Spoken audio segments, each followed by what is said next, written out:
Hey there. Have you ever been alone in a quiet room?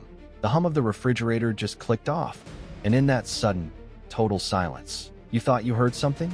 A whisper, just on the edge of hearing. You hold your breath, straining, but there's nothing. Just the echo of your own pulse in your ears.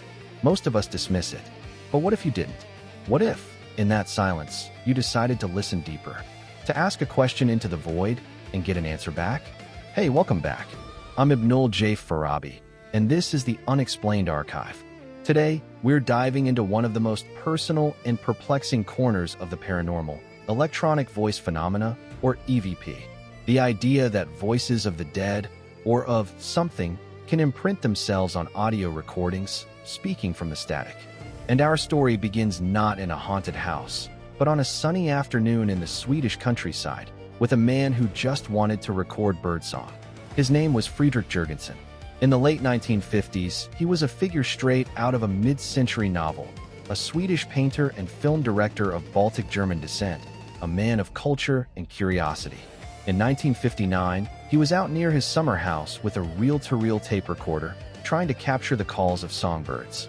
When he played the tape back, over the chirps and rustles, he heard something else. A man's voice, clear as day, discussing nocturnal bird songs in Norwegian. He was alone. There was no radio on. It was, to say the least, puzzling. But it was what happened next that changed his life, and arguably, launched an entire field of paranormal research. He kept experimenting. One day, he decided to simply point his microphone at the open sky, recording the empty, silent air. He was hoping, perhaps, for more stray radio signals. What he got was a voice that called him by name. Friedel, it said, using a childhood nickname known only to his closest family. Friedel, can you hear me? It was the voice of his mother, who had passed away years before. Imagine that moment. The shock of it. The intimate, terrifying specificity.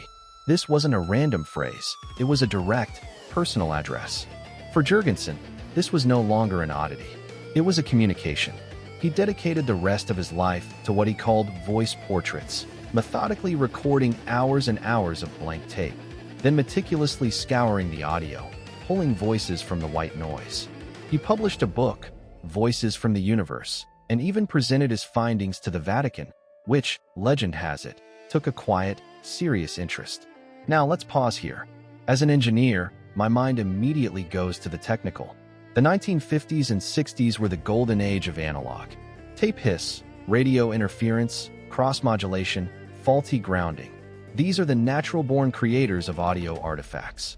The brain is a pattern recognition machine. It's called pareidolia. We see faces in clouds, hear words in the random noise of a fan. Couldn't Jürgenson's voices just be that?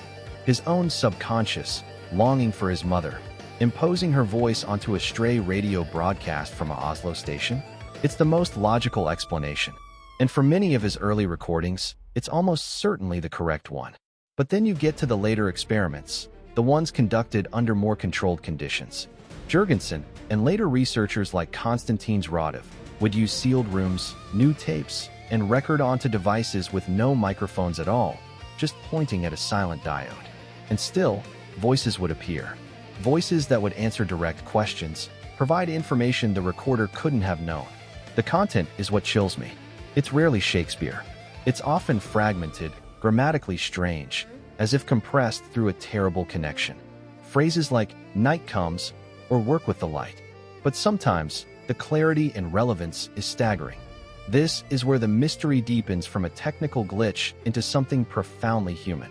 Why do these voices, if they are something more, sound like they're speaking through a cosmic tin can telephone? One theory is that they're not using vocal cords. They're manipulating ambient energy, imprinting directly onto the magnetic tape, a process that would naturally distort. Another, more unsettling idea is that we're not hearing them as they were, but our own brain's translation of a raw data stream, like listening to a modem screech and suddenly understanding it as language. I have a personal stake in this, a reason it resonates beyond the spook factor. My grandfather, back in Sylhet, was a storyteller. He had a low, gravelly voice that could fill a room. When he passed, one of my deepest regrets was that I had never recorded him, just his voice. Years later, I found myself, almost unconsciously, holding up my phone to record the silence in my apartment after a long day. I didn't hear anything on playback, just my own breathing, but I understood the impulse. It's a deeply human ache, the desire for one more word, one more confirmation that the voice, the essence, of someone we love isn't just gone. Jürgenson's work taps directly into that universal nerve. It's not about proof for the world. It's about a possible channel for a personal, unbearable longing. So, where does that leave us with Friedrich Jürgenson? Was he a pioneer who unlocked a frequency to the beyond? Or a gifted, grieving artist who became the perfect vessel for auditory pareidolia, his technical skill giving form to his own wishful thinking? The evidence, as it always is in our archive, is infuriatingly ambiguous. The scientific community largely dismisses EVP as contamination or psychology. And yet, the anecdotes persist, from serious researchers to ordinary people with digital recorders who catch a familiar whisper saying, "I'm here," in a room they know is empty. Perhaps the true takeaway from Jürgenson's life's work isn't a definitive answer, but a profound question about listening itself. He taught us that the act of listening is not passive. It's an act of focused intention. He listened to the silence not as an absence of sound, but as a medium. And in doing so, he heard something. Whether that something was out there or in here, in the deep wiring of the human heart and brain, is the mystery he left for us. His story asks us, what are we missing in the noise of our own lives? What might we hear if we truly, patiently listen to the quiet spaces? Maybe nothing, but maybe, just maybe, we'd hear a whisper that changes everything. Thank you for listening to this journey into the static. If these explorations of life's unanswered questions resonate with you, please consider subscribing to the Unexplained Archive wherever you get your podcasts. Share it with someone who loves a good mystery. This is Ibnul J. Farabi for Light Not Studios. Visit us at lightnotstudios.com. Until next time, listen closely.